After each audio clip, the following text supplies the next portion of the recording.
is it? You're locked into the Flagship, an Ole Miss podcast powered by College Corner. Here we go. 1, 2, 3. Get your daily Rebels sports fix at the Ole Miss Spirit, omspirit.com.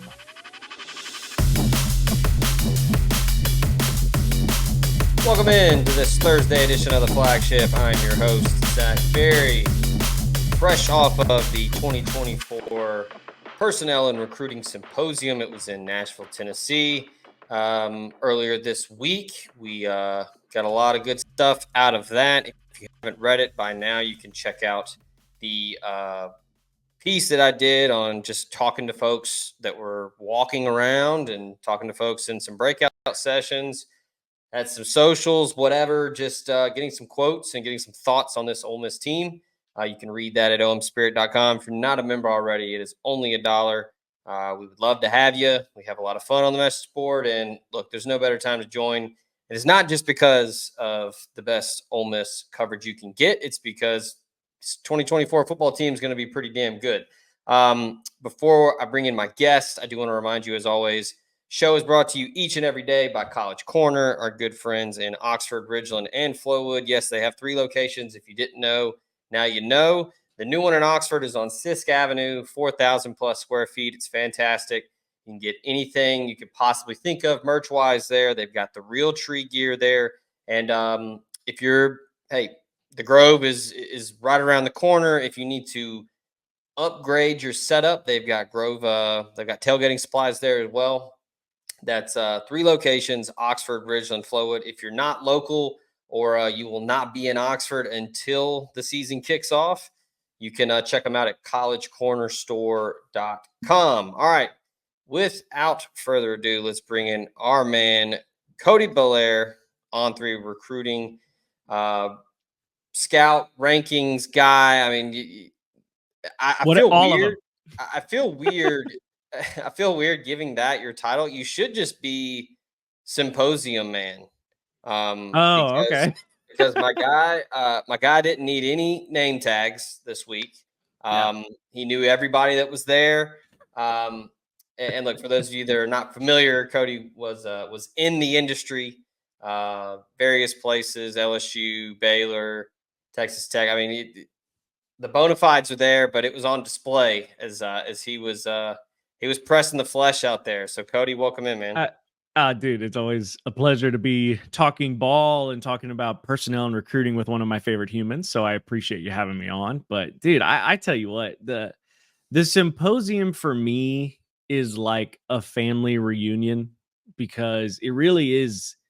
It's one of those events that I really do look forward to like every summer because some of my favorite people and like best friends in the world work in personnel and everybody's kind of scattered from when I started. I mean, like you mentioned my background, right? I was doing personnel stuff for probably like 8 years, I think is what the total ended up being, 4 different teams.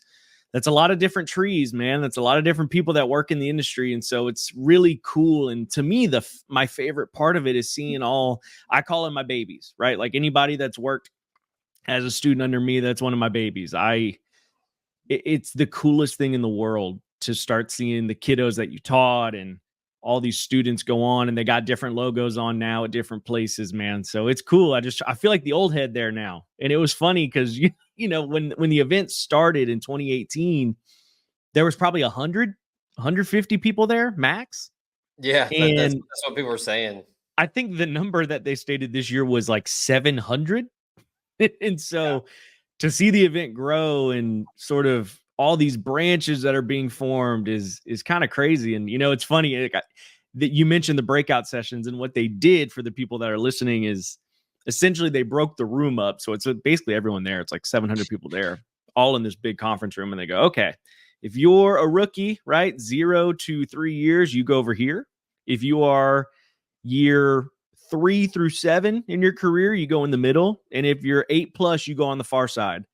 And to be on that far side of the room with like 100 maybe people, maybe 75. And I was like, oh my God, am I really the old head now?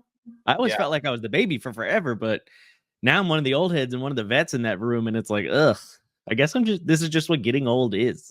Yeah. Well, hell, I didn't even think about it. And then I did the math and I was like, well, I got to be over there too. Right. Um, Yeah. Right. yeah, And it feels weird. You know, they say it all the time with kids, but I guess it applies to work as well. sure. Long days, short years. No doubt. Yeah. Yeah, it was a lot of No doubt. fun. Opening day, they had Craig Bowl on. He was Who was electric. excellent. Yeah. He was excellent. Yeah, I mean, I told you, I was like, I want to drink like 30 beers with Craig Bowl. Like, seemed like just the coolest guy. He had a lot of good stuff. And then I really liked a lot of the panels. Hmm. Just they had some NFL scouts there as well. One of my favorite ones was like how to evaluate prospects, and that was really cool to hear. Hmm. Kind of the viewpoint that like a pro scout has versus a guy in college, and Right.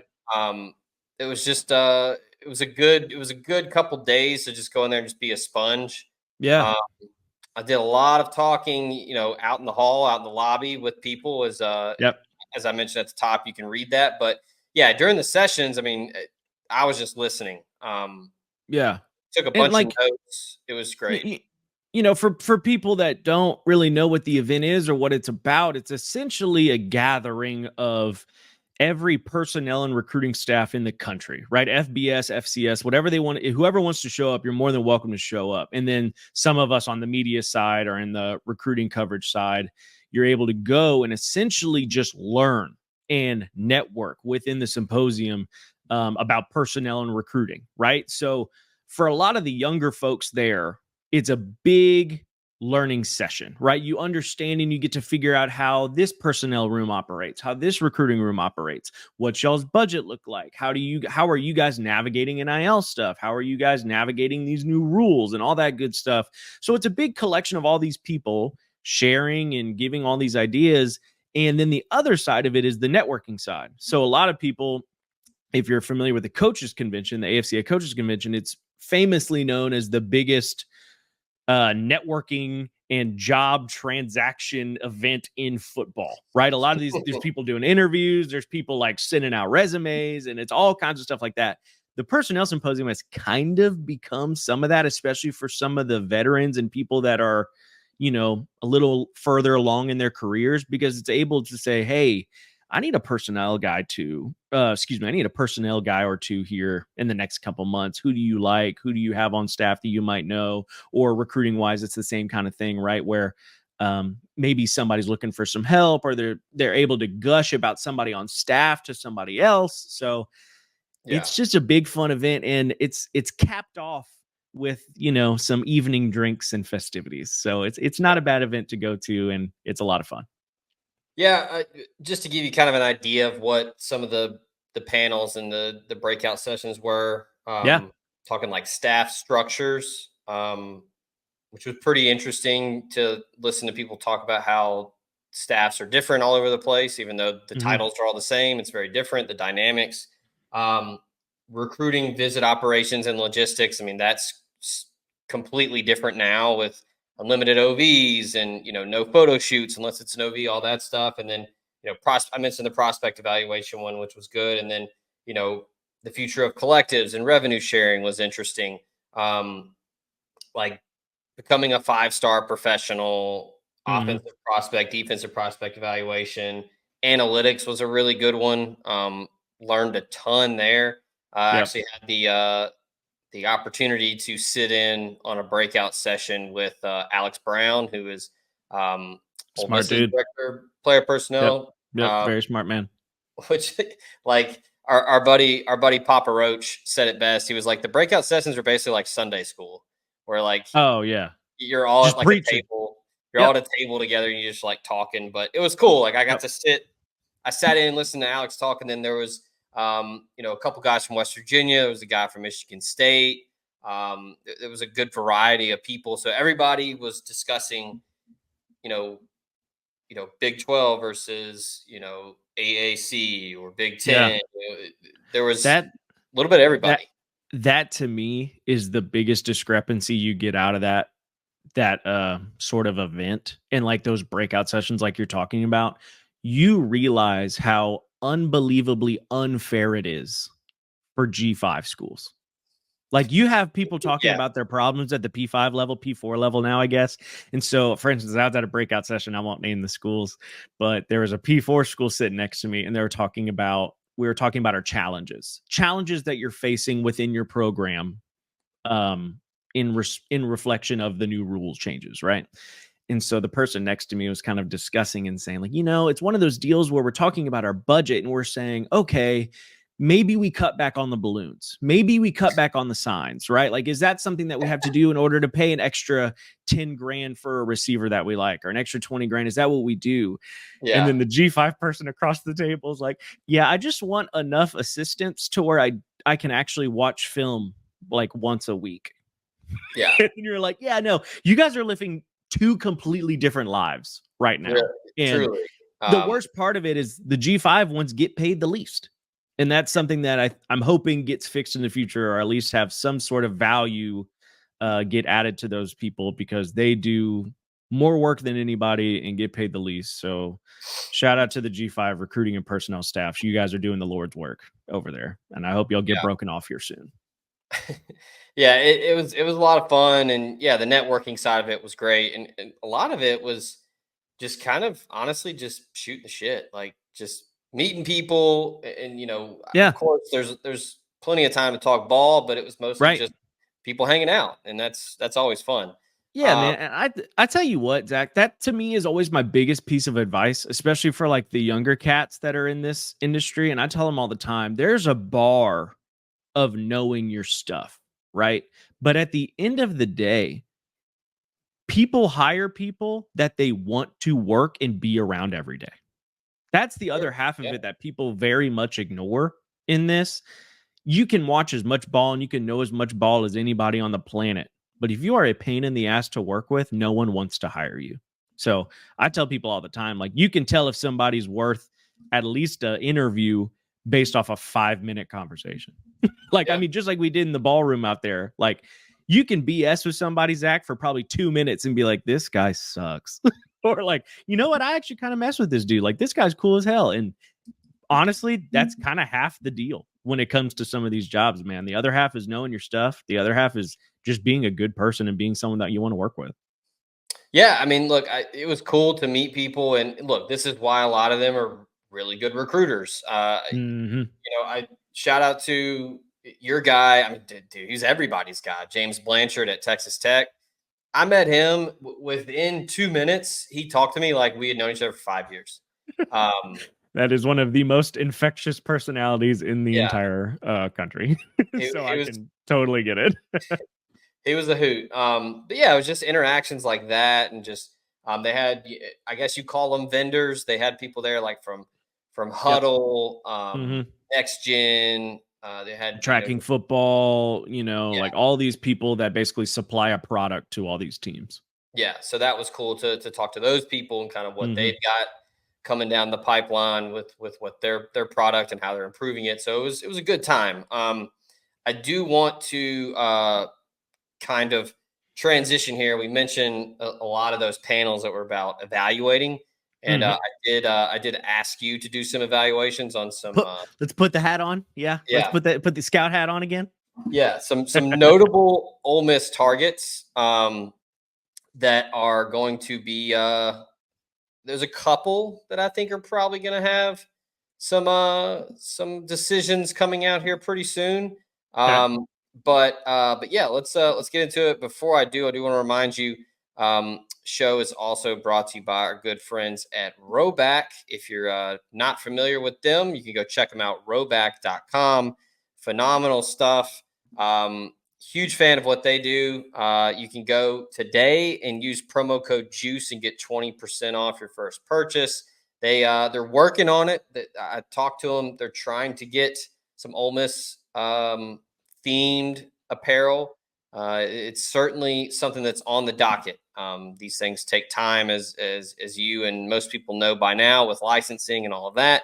But they've got tons of Ole Miss, colored polos. I'm very, very, very much a fan of the lightweight hoodie. Very comfortable. You can wear it hell, I wear it now. I mean, it's lightweight enough to wear it. Look, it's hot as hell, but still comfortable, still breathable. They've got some good shorts. They have also got look, they have women's.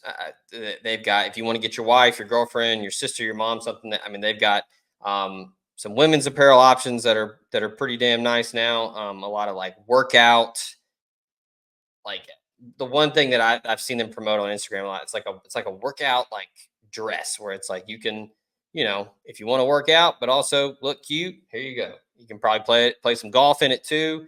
But it's it's good stuff. But yeah, roback.com and use promo code JUICE for 20% off. We appreciate them. Also, want to remind you this show is also brought to you by our friends at USA Benefits Group. You can see the logo down at the bottom. Our man Drew Moak will help you cut those health insurance premiums by as much as 20 to 30%. He's got everything: regular health plans, life insurance, dental, vision. He's in Mississippi, but he's licensed in 7 states as well. So he can help you if you're local or if you're somewhere else. And access to 35 different carriers. So he's got he can pretty much help you with whoever you've got. So if you call him today or check out their website, you get a free quote. You can call him at 601-953-8449 or visit usabg.com/DMOAK. All right. So I tasked you with some prospects that Ole Miss is very keen on adding to this class. And let's go ahead and jump right into it. Let's start with one that I think is probably pretty damn close to making a commitment soon. That's Shakai Mills-Knight, the running back out of Baylor School in Chattanooga. I know he had a big jump in the latest on 300. So I know you and Charles are big fans. But yeah, so for those that haven't seen the film, maybe don't know anything about Shakai, let's fill them in. Yeah, man. I was so excited to talk about this one because this is not your everyday running back prospect, right? Because his physical build is insane. I mean, he's a legit 6'1", 215 pounds, and I haven't received like an updated measurement on him in a few months. So I don't know if he's closer to that 2020 ballpark now or what, but from a physical build, he is extremely perspective. And the thing that I was so excited to talk about with him is because he's not necessarily like my favorite flavor of running back. I think the running back position is easily one of my favorite ones to talk about because it is similar to wide receiver, in which there are multiple types, or as I call them, flavors that can excel at the next level and beyond. I mean, it's just like ice cream. There's vanilla, there's chocolate, there's strawberry, and I may prefer chocolate ice cream if I had to pick, but at the end of the day, all 3 flavors of ice cream are good. You know what I mean? And to stick with that analogy, Shakai's flavor of back is more of a straight line physical back. He's a guy that's one cut. He wants to stick his foot in the ground and fly through the hole at like 100 miles an hour. And I want to preface this statement. Okay, Zach, I'm not making a 1-to-1 comparison here, but the running style is extremely comparable to Derrick Henry. It really is. So, homework assignment for the listener here: go watch Derrick Henry's high school tape and then turn on Shakai Mills-Knight, because you will see a high-hipped runner, right, that runs high, limited wiggle and hip fluidity. However, Henry is 6'2 plus, 230 plus pounds in high school. That's a freight train that has foot speed. He has power, and he's essentially gliding through pursuit angles when he hits the open field. I say all that to emphasize that even though Shakai might be a little hip stiff and he might run with less than ideal pad level, he runs ridiculously hard with phenomenal foot speed for his size, and he has quality enough long speed to where he can hit the occasional home run. I'm not sure how comfortable of a pass catcher he really is, but at the end of the day, Zach, this is someone defenders want zero part of meeting in the hole. A lot of business decisions being made. 100%. Yeah. I had a chance to see him live last year in the Division II AAA state championship game. Honestly, it was one of the best high school games I've ever witnessed in person. great game between Baylor and McCauley, and Shikai was impressive. Yeah. Had a 60-plus yard touchdown, and then was really good out of the backfield. I think that's part of his game, like you said, that is going to need some fine tuning. But hey, that's what working with Kevin Smith and Lane Kiffin and everybody at Ole Miss is for. Right. And the other thing with him, Zach, too, that I want to point out is that he, like the film that you saw as a junior, was coming off of a serious ankle injury during the summer. And the thing that with when guys that are hurt, you never know how they're going to come back. Are they a little fidgety when it comes to hitting the hole as hard? Do they sort of ease off of contact? And that is not the case with Shikai. Shikai was like, no, I'm back and I'm ready to go. Like he was borderline itching for contact. And that was, I mean, when you're talking about the running back position, especially playing between the tackles, you have to have that mindset. So that was really refreshing to see from him. Yeah, missed a couple games, still had over 1,200 all-purpose. And, he was the dude last year. He's going to be the dude for Baylor this year. Going to be really good, probably going to get back to the state championship. So I expect a big senior year from him. But, Ole Miss is the heavy favorite right now. Kevin Smith extended that offer, first big offer he ever had. And I know Tennessee was around, Alabama, Auburn, but Ole Miss was the steady presence, and I think that the Rebels are going to get it done sooner rather than later. He told me when I spoke with him at Juice Fest, he wanted to do it before his senior season starts, so that's in a couple weeks. So I imagine Kevin Smith, Lane Kiffin, Charlie Weiss Jr., they're going to get some good news here pretty soon. Yeah. All right, next one on the list that I had you do some deep dive into, Dylan Alfred, the wide receiver originally from Gaucher in Mississippi, transferred over to Saraland, plays at one of the premier programs in the Yellowhammer State. They're going to get back to that state championship game again, if I had to guess. Right. Had a pretty good quarterback in KJ Lacey, and no doubt. There's no Ryan Williams anymore, so it's all him. He will be he will be wide receiver 1. So what's your take on him? I'm an amateur scout, but talking with his private coach and just talking with Charles, it seems like there's a lot to like there. Yeah, there is, right? I mean, and even though the size isn't going to blow you away, right? Dylan Alfred's a 5'11", 170 pounds. He's not someone that's the most physically imposing player you've ever seen. And you pointed to it, right? The production dips a little last year. You're going with Ryan Williams. It's something that you don't have to compete with, right? The track stuff is solid, okay? It's nothing crazy to write home about, especially for being 5'11", 170. You know, he's an 11.4 in the 100-meter guy. He's a 19.5 guy in the long jump. I would say those numbers are middle of the road, upper middle of the road relative to his class and position. However, he hasn't run or jumped on the track officially since 2023, so take those with a grain of salt. However, there was a nice little glimmer of hope this summer because he laid down some mid-4.5 40s and some 30-plus verticals at some school camps this summer, which are great numbers in terms of explosion and top-end speed for the position, especially going into their senior year. But on the field, you know, like I mentioned, the production's lacking, but from what you did see on the film, the traits that stand out are the body control and the twitch, right? Those are the things that jump off the screen. Whether he's firing off the line of scrimmage or with the ball in his hands, you see the burst, you see the foot speed, you see the juice that he has when he's changing gears, getting in and out of his breaks and his routes. He has some flashes, though, when it comes to high pointing and attacking the football that are very refreshing, especially for someone that's 5'11". But, you know, and then you'll see him body catch some balls over the middle or on screens. And I don't know if that's necessarily a concentration issue or if it's just sort of one of those deals where he's like, hey, nobody's on me. I'm going to let this go in and I'm going to secure the catch. But I would like to see some consistency there. But ultimately, this guy is a yak specialist, right? This is someone that can get away from defenders with the ball in his hands. He's someone that can separate vertically enough, and he's such a pain in the ass to bring down in the open field. This is a guy that's going to be a weapon at every level, but especially with the ball in his hands. Yeah, did some good things, like you said, all spring and summer, and then he kind of I won't say blew up. I mean, he was already a Hmm. 4-star, but Right. the footage got out of him at the Clemson camp, and he was just embarrassing people. Um, Cooking. Absolutely cooking.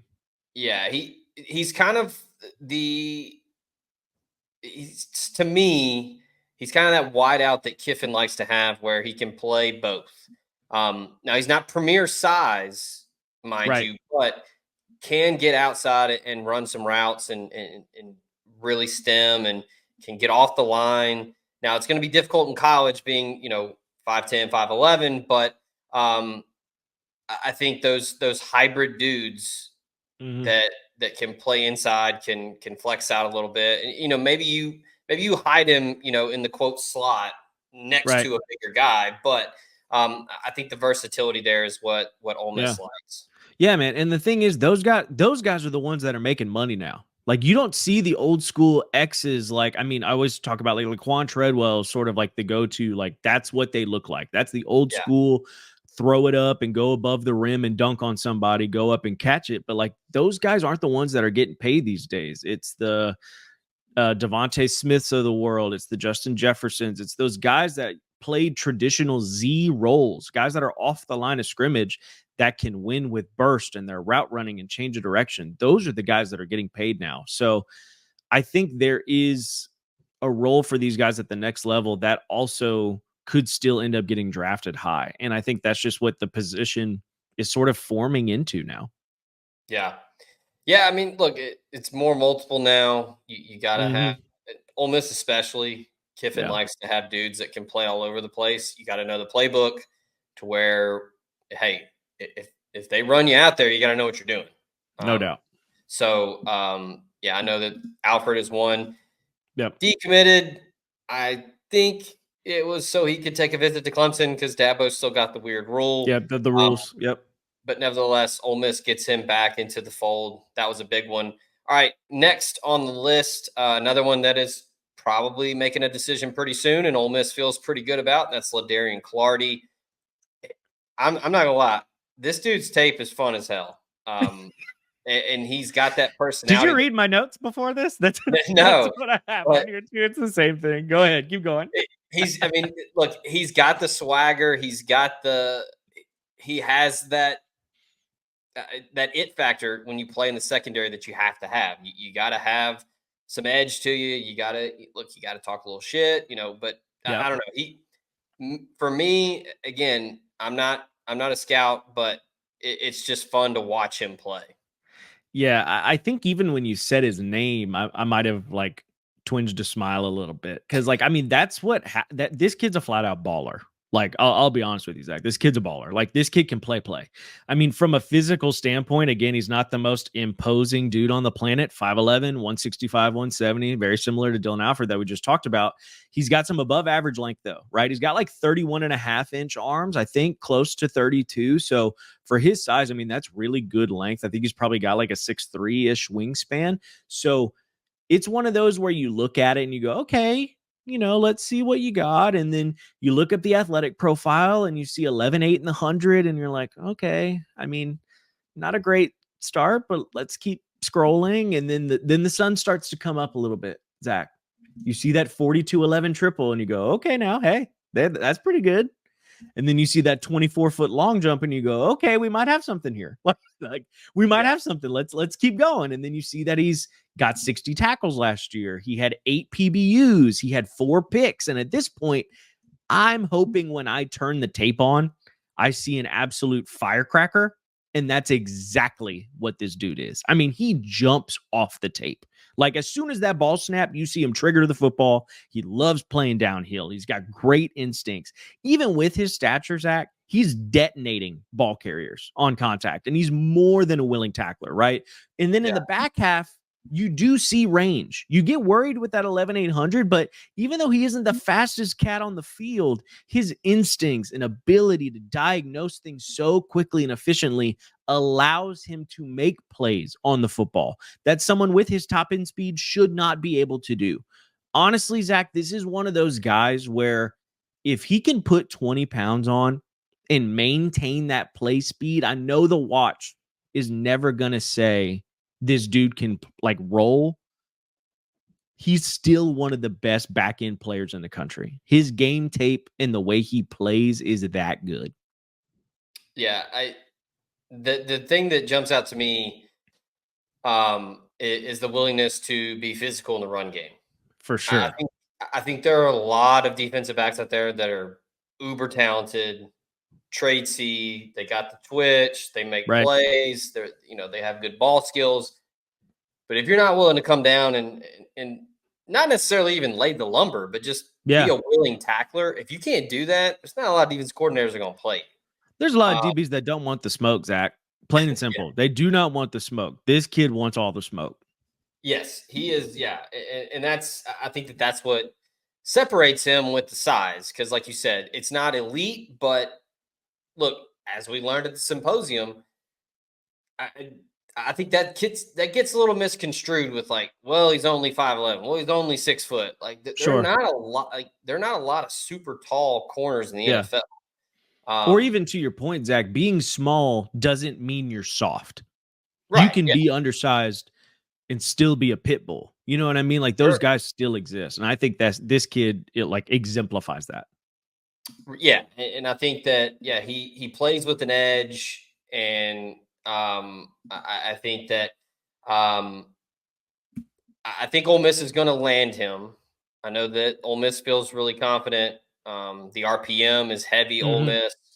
But yeah, I mean, I think this is a guy that is tradesy enough, is talented enough. And then, like you said, a willing tackler, you kind of have to find somewhere for him early on. So yeah, honestly, Zach, the kid this guy kind of reminds me of, it just kind of popped in my head. So I wanted to say it kind of reminds me like PJ Woodland from last year, where you were just like, this dude's like a 3-phase player. He can cover in man. He can cover zone. He is more than a willing tackler underneath and at the line of scrimmage. And yes, PJ Woodland ended up signing with LSU.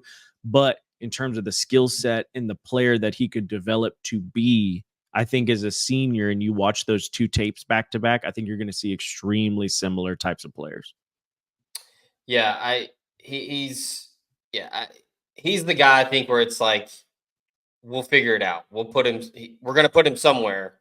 But with Pete Golding, he plays anywhere from 4 to 5 DBs on the field. And again, if you want to come up and get at that line of scrimmage and you want some smoke, like they're going to find a spot for you. No doubt. All right. Next we have got a relatively newer name on the block here. Received an official offer from Ole Miss last week when those started rolling out. Spoke with him earlier this week. He was excited by the offer. He's wanting to get to a game. He's all of a sudden kind of taking his time now with his recruitment. So he's going to watch some games. He's not signing until February. He's a basketball player too. But and I'm hoping I say this correctly, Usman Kroma. I think it's Usman Kroma. I think you nailed it. You're a linguist.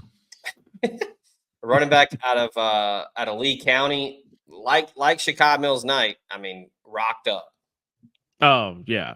I mean, when we talk about 3 down backs, this is who we're talking about. I mean, his ability to win between the tackles, win outside, win as a pass catcher, he can do essentially anything and everything that's asked of him at the running back position. He has such good vision, such good ability to make defenders miss in tight quarters. But the other bonus to him is that he is 6'1". He is 220, 15 pounds. Like, he runs with excellent pad level and he can inflict damage to would-be tacklers behind his pads. Like, he has good, but I wouldn't say great top end speed. But at running back, it's not the biggest issue in the world. That being said, there's 2 things to note here with Usman Kroma in particular. The player on the field is phenomenal, right? I mean, I think the player is what it is. Like, the tape speaks for itself. However, he is older for the cycle. This is a kid that's 18 years old already. He should technically be in the 2024 class. So from a physical perspective, he probably is who he is at this point, which, to be fair, like we mentioned, I mean, he's 6'1", 215 pounds, which is ready to go. But from a physical development, he's probably limited at this point. But I would say the second thing, and probably the more poignant thing that I have to touch on, is on his lower half, which is he's extremely bow-legged. And this is something that we don't really talk about a ton on the evaluation side of things, just because not too many people are like that obviously knock-kneed or like that obviously bow-legged. And I'm not saying it like it's a huge, massive red flag, but it is something worth noting because it makes the knee the first point of contact in his lower half, right? Being bow-legged can increase the stress on the knees, which is that's people way smarter than me and like definitely licensed professionals saying things like that, right? So Yeah.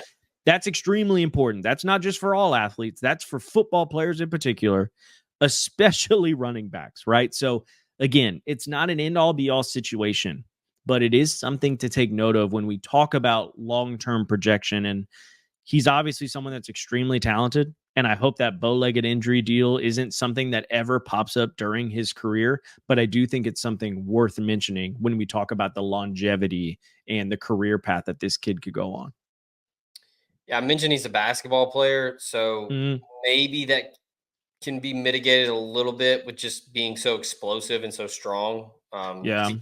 He can get up and punch it in the hoop. So yeah, and he's super like shifty too. Like he is loose. A lot of those bow-legged people, you think that, like, oh, there must be some stiffness in there. There's really not. Like it's actually surprising when you turn on the tape. You're like, oh man, this kid's way shiftier than you would think. He's not very rigid like you would expect from someone who's bow-legged, but the tape says the complete opposite. So he's an extremely interesting case study. I'm curious to see how that plays out. Yeah. Look, if you want to have some fun, you can just search him on Twitter and just look for some clips. The guy is looking to inflict pain and embarrass people in the open field. I mean, he is seeking contact. Yeah. And the thing that he does so well that I think a lot of people not even ignore, but they just don't highlight with him, because the ability between the tackles and the violence that he plays with is so good. It's like the first thing that jumps off. This dude is a for real pass catcher. Like he's legit lining up out wide. It's very similar to how Darius Geis was coming out of high school, where, and if those aren't familiar, he played at LSU for a while. He was a really high draft pick, then had a bunch of off-field stuff that derailed his career. But in terms of the playing ability, this kid at the All-American game in high school, they lined him up in the slot. Like, and he's like routing people up as a receiver. Usman Kroma can do very similar things out wide and as a pass catcher, because he tracks it downfield as good as most wide receivers in the cycle. But as a back, that's unbelievably valuable to have in your back pocket on third down, or just to mix up where you line up and on the field. So he's got a lot of tools in the bag, Zach.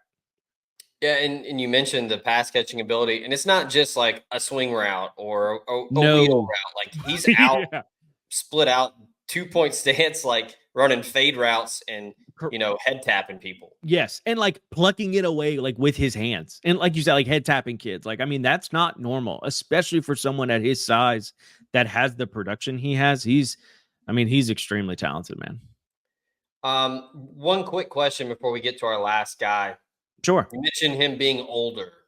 Is that something that you and Charles I don't want to call it like a red flag, or like I'm sure you put an asterisk or something. Yeah. Like, do you evaluate guys any differently that way? I'm sure, like with like maturity of the body and stuff like that. How do you look at a prospect differently when they're older for their class? Yeah, I think it's one of those things in simplest terms, right? You mentioned James Blanchard earlier. He has a really good philosophy on it. He's like, imagine you put your kid out there and he's younger for the cycle, right? And then say he's like 14, 13 years old as a true freshman in high school. And you go up against Usman Kroma, who's 18, is going to turn 19 as a senior. That's not necessarily like a fair fight, I would say.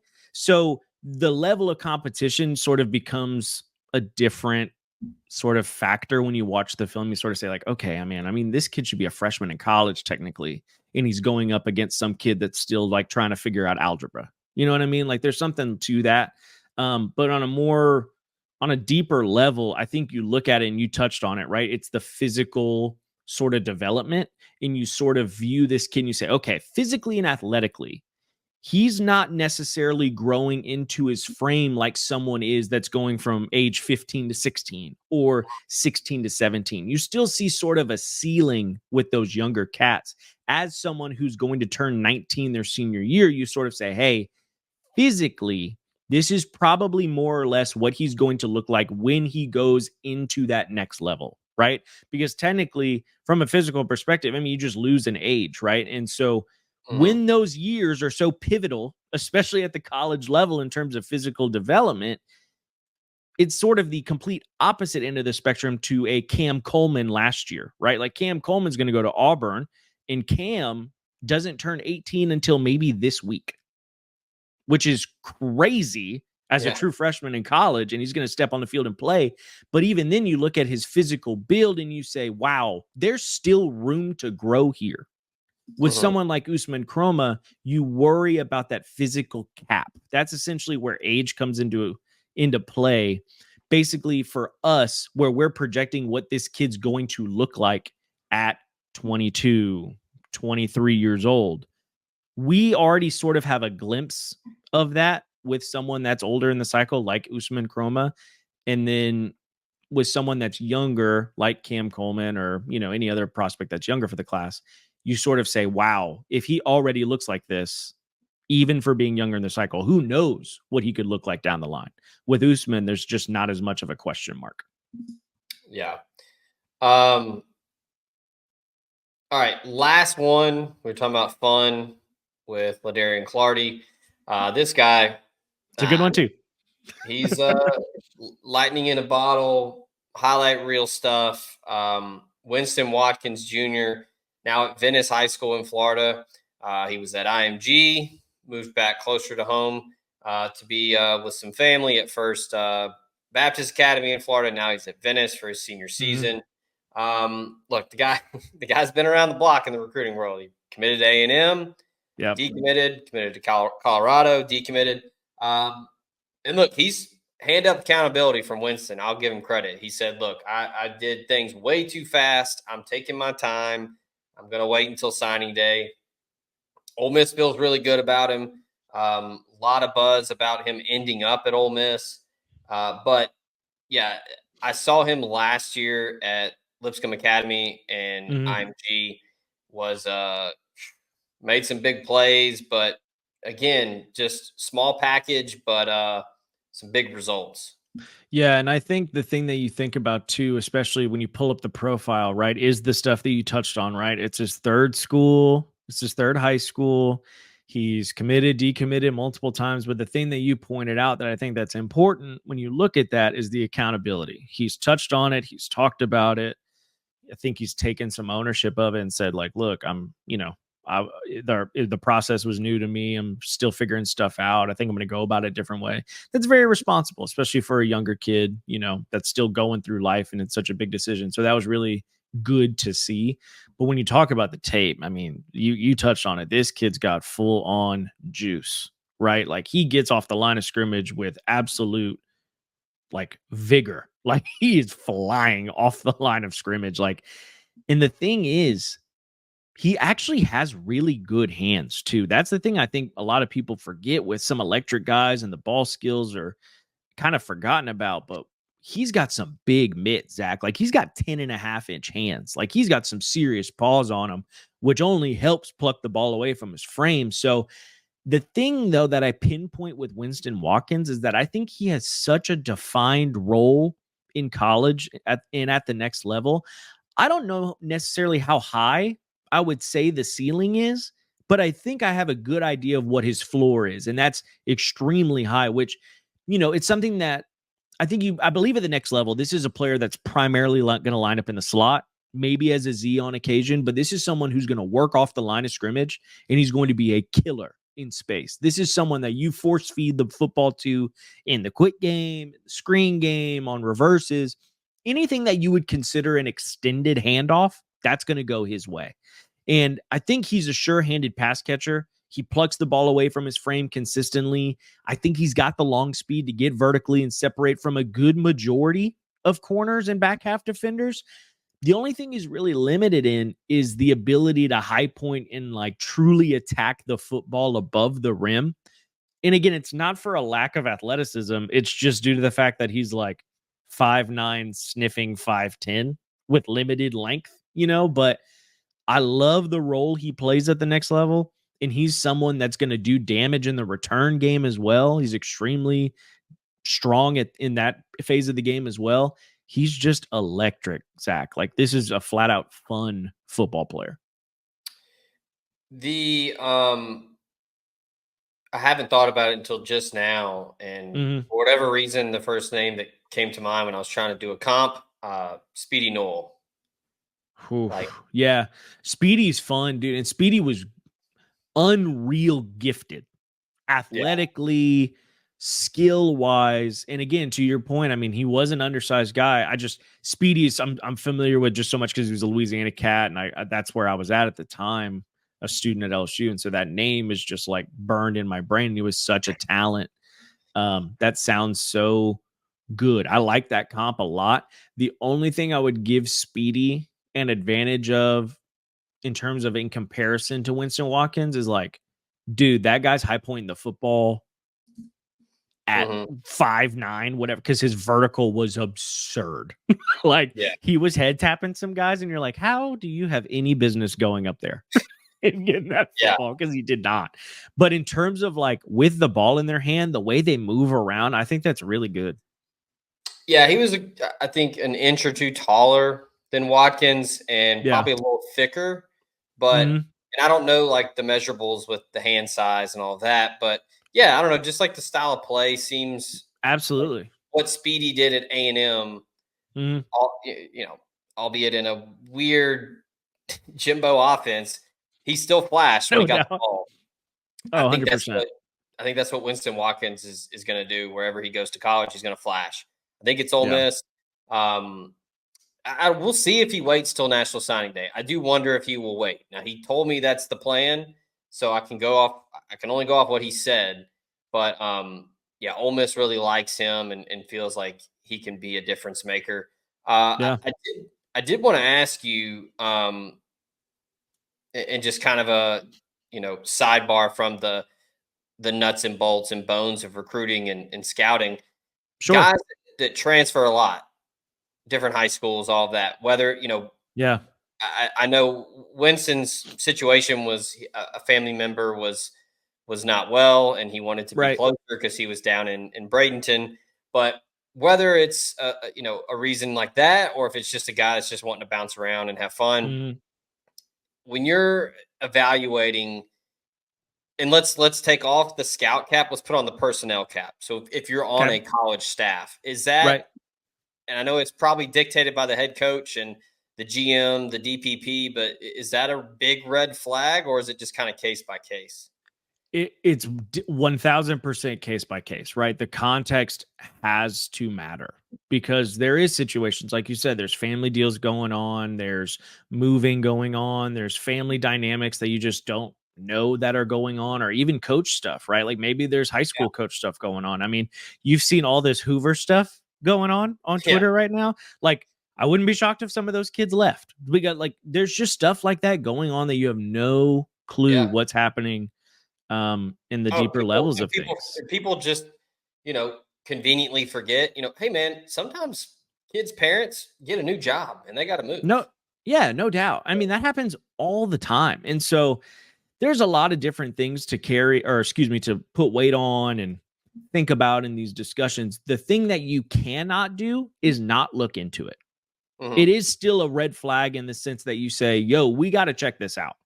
But it's very easy to take that red flag away once you dive into it and really look into it and have the correct lanes of communication where you say, hey, we talked to these people, this person, this person, this person. We talked to high school person, and they all said this. If everyone's on the same page and the stories line up and it makes sense and you have a good feel for the family and the relationships, like there's plenty of reason. There's plenty of situations where you can look at it and go, oh, that makes a lot of sense.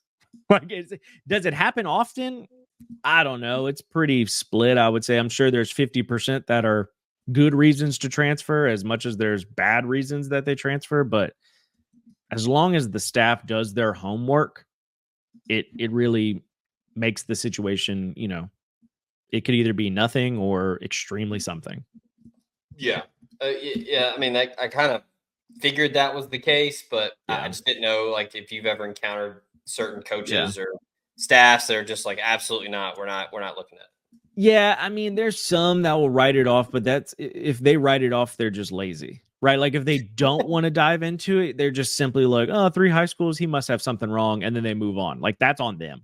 That's not on the kid or anyone else, but that's just on coaches. I will say there is something to it in terms of the development of players sometimes, because there could be something to where you say, hey, if it's at a certain position, or you go from a certain school to a different program, whatever, that's maybe not as good at developing you, maybe physically or even skillfully, right? Like maybe there's a receiver that at one school, his coach was, renowned at development and was really good at teaching his guys how to run routes properly and stuff like that. And they go to a new school and it sort of stunts their growth from that side of things. That's something that you could point at and say maybe a change of scenery is not so good for someone, or it's better that they change different schools.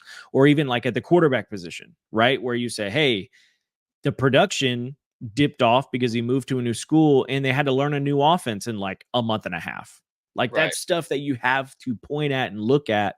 And again, it's just having the frame of reference for what you're watching. That's all it is. Yeah. It's interesting that you mentioned the move to a new school and have to learn an offense really fast. Because I don't know if you're looking at my notes here. I did want to ask you about Deuce Knight, who a lot of rumors. And look, well sourced rumors at that with our man Steve Wiltfong, but a lot of buzz around Auburn. It was like last week when I was hearing from multiple people, like, hey, he's probably going to play in the SEC. Right. There was like, some buzz out there that, well, he's going to do something on Tuesday. Well, Tuesday came and went. And then now it's like maybe Friday. So I don't know if, maybe Auburn's giving him a deadline. Right. Or he might just be like, hey, I just need to take the week and talk to my family. But Ole Miss is still in it. And I think that regardless of what happens, whether he sticks with Notre Dame or he flips to Auburn, as well as I do, it's not over. Well, that's what I was going to say. I was like, Zach, correct me if I'm wrong, but no one has played a game yet. Yeah, exactly. And it's still August. So we're still at a point where this is not over at all.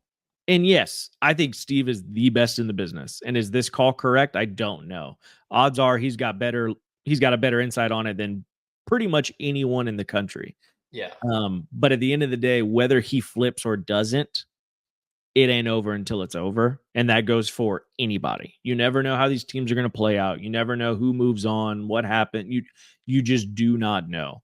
So I think it is extremely interesting whether he does or does not flip, regardless, because that does affect the way people go about building their boards and how they attack this recruiting during the fall.